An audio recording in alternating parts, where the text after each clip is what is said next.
మొన్న నైట్ మేము బయటికి వెళ్ళామని చెప్పాను కదా, వీడియో షేర్ చేశాను కదా. ఇంటికి వచ్చిన తర్వాత హడావుడిగా అన్నం వేడివేడిగా అన్నం వండుకొని పెసరపప్పు టమాటా వేసాను అనమాట. అన్నీ కలిపి పొయ్యి మీద పెడితే టమాటా పప్పు ఈజీగా అవుతుంది కదా. సాంబార్ పప్పు చారు కంటే కూడా టమాటా పప్పు ఈజీగా అయిపోతుంది.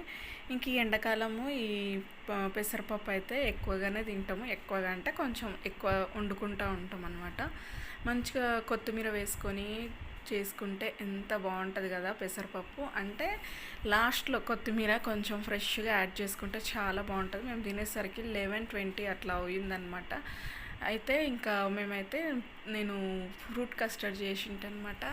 ఇక తిన్నాక చల్లగా అది వేసుకొని తిన్నామన్నమాట. చాలా హాయిగా ఉంది. ఎంతైనా ఇంట్లో ఫుడ్డే, బయట ఫుడ్డే.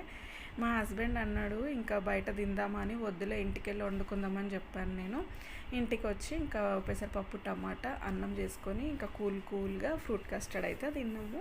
ఇది చేశాను మొన్న.